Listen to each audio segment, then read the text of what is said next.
Sa barangay insidente, hinahanap na rin ng Dumaguete Police ang isa pang rider.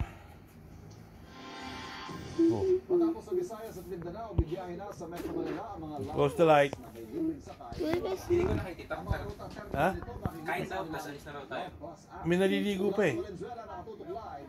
Si Jamie Salvo. Jamie. Wala na po, okay na. Wala na? Oh, let's go na. Take a bath tayo. Record and clip.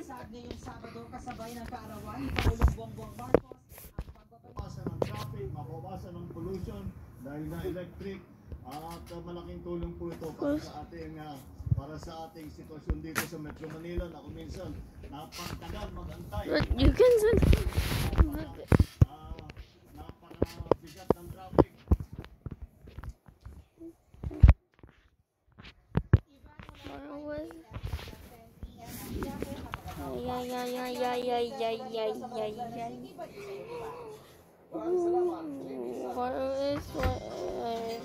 Let's go, Mick. Sinubukan ng aming 95 million pesos. 300 meters siya. No, it's- Malabas lang na 4 months na tinapos nila. Wala itong record sa sumbong sa Pangulong website. Ang isa pang proyekto na itinuro ng mga project na nakalista sa sumbong sa Pangulong website gawa di umano ng Global Fleet Builders Incorporated. Isa nga ba ito? Ghost Project. Ang missing dive proyekto ni Bulacan 3rd District Representative Lorna Silverio. Sa atin na rin nadawi sa Tigas Scandal taong 2014. Ito'y matapos mabanggit ni Janet Limnacol ang pangalan ni Mayor Maglante sa kanyang sworn affidavit. Hiningan namin siya ng pahayag tungkol sa nawawalang flood control project sa San Miguel, Bulacan. Ngunit hindi siya sumagot sa aming imbitasyon. Samantala, para maipaliwanag ang kulang at tingi-tinging flood control projects sa kahabaan ng ilog ng San Miguel, humarap sa aming team si Edgardo Pingol, District Engineer ng 3rd District ng Bulacan. 2023 nag-start yung project na yan. Yung coordinates na nakalagay doon ay during planning stage isinasubmit. Kaya nung during implementation, nagkaroon po mga pagbabago. Binibigyan. Hindi excuse na inilipat. Dapat may feasibility study yan. Kung in-approve na yung proyekto at sinabing doon kailangan ilagay, kapabayaan ito ng DPWH. Dahil nga na bago di umano ang lokasyon ng flood control project, pinuntahan ng aming team ang bagong lokasyon nito sa Labne, sa bayan pa rin ng San Miguel. At doon, may nadatnan silang istruktura. Yun nga lang, may ilang bahagi na wala ng semento. The project is already completed also. Kaya lang nagkaroon siya ng konting damage dahil yung flood water na nanggaling sa likod ay tinulak yung ating structure. Ginagawa niya ito dahil under pa siya ng warranty. Isa sa mga pinatawag sa Senado sa linggong ito at sinasabing kontraktor ng maraming government projects at may-ari ng St. Gerard Construction Corporation, si Sara Vizcaya, na nito lang nakaraang eleksyon, tumakbo sa pagka-mayor ng Pasig. It is common knowledge that you own 9 companies. Yes po. Ano yan? Up to now, you own these 9 construction companies. Yes po. Sa Marikina, sa listahan ng mga proyektong nakalaan para sa syudad sa 2026 NEP o National Expenditures Program, may red flags o mga questionable proyekto ang DPWH na nakita si Congressman Marcy Chodoro.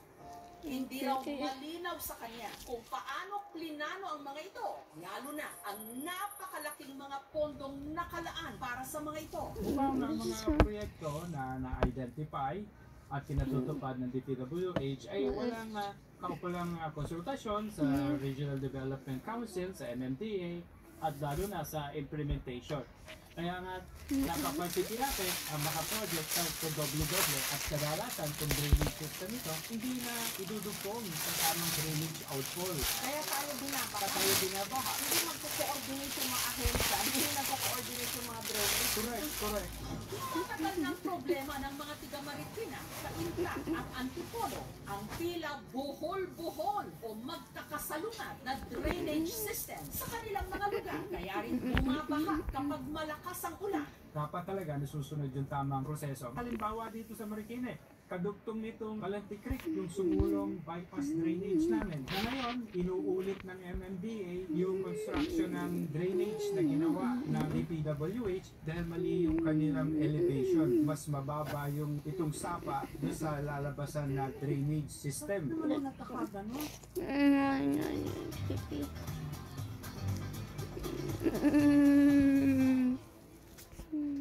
Pay later, pay in installments kahit walang credit card. Yeah, that's why I love it. You can Kapabayaan, neglect. Sa listahang nakuha ni Congressman Teodoro, naglaan ulit ang DPWH ng 130 million pesos para raw sa drainage system ng Sumulong Highway na mula nung sinimulan anya ay mali. Di pera na naman. Sayang yung pera. Tingin ko dapat may managot. Administratively o criminally dahil may nasayang na pondong publiko. Ito ang Balanti Creek dito sa Marikina. Meron ditong inilagay na flood control project na matagal nang tapos. Pero ang ipinagtataka ng kanilang congressman na si Marcy Teodoro, bakit hanggang sa taong 2026 meron pa itong nakalaang pondo? May isa ring kalsadang tapos na pero napaglaanan pa rin daw ng 20 million pesos at dalawang phase ng rehabilitation ng drainage outfall na nakapagtataka raw na parehong-pareho ang nakalaang mga pondo. Katulad din ng flood control projects na isiniwala ni Senator Panfilo Lacson sa kanyang privilege speech. Pare-pareho contract price, 77.199 billion pesos. Pare-pareho riverbank protection structure. Pare-pareho huli-huli.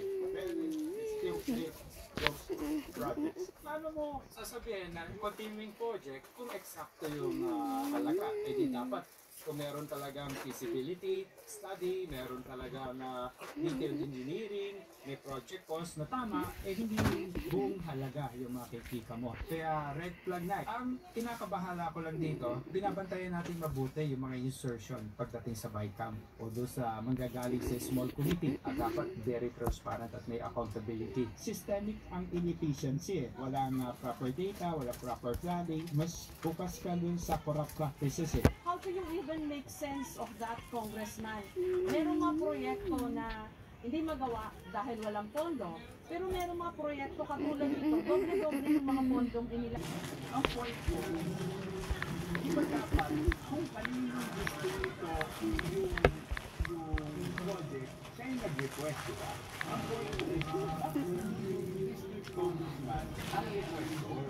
Ayon kay Congressman Toby Chanco ng Navotas, tig 2 billion pesos mahigit ang nakuha ng dalawang party lists na kaalyado ni Zaldico, ang Ako Bicol at ang Barangay Health Workers. Bukod pa sa halos 14 billion pesos na insertions din ano.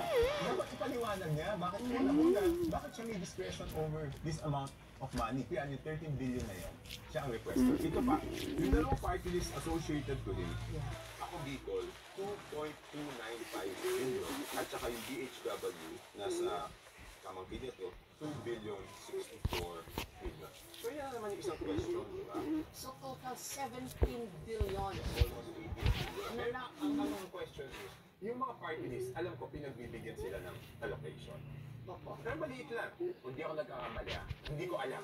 Kasi nahiya naman ako magtanong-tanong, di ba? Ang tanong ko ulit, paano nangyari ito? Zaldico is a party list representative Yes. who is the chairman of the Appropriations Committee in the Yes. House and then gets to do this, sabi nyo, paano ho nangyari yun? Hindi siya dapat sumagot. Paano? Hindi, pero there's a House leadership, di ba? The House would probably have its own oversight committee, may tumitingin dapat doon. How was he able to do this? Paano niya ho nagawa ito? Kaya nga, Jessica, di ba, kung nagawa niya to, sino maniniwala na kaya namin imbestigahan yung sarili namin?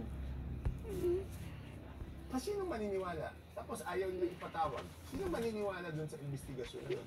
Mr. Chairman, August 4 ako nagsabi, 2025 budget is the most corrupt budget. Hanggang ngayon, wala akong narinig na denial man lang sa previous chairman o sa previous members ng committee.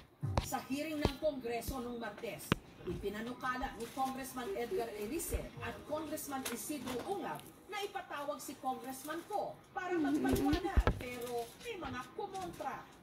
Mr. Chairman, I am objecting on the motion. Hanggang nagkasagutan na rin sina Congresswoman Janet Garin at Congressman Chanco. Here is the USB. Sinasabi, papaano nagkaroon ng incident. Under the name of Congressman Saldico, ang insertion sa BICAM as proponent siya is 13,803,692,000. And we do not want to invite him or the person. Wait, I have the floor. I have the floor. I have the floor. I have the floor. Motion to suspend. Pero sabi po ni Senator Lacson, meron daw 67 na mga congressmen who are also contractors. So ito yung contractor. Okay. Anong masasabi niyo doon?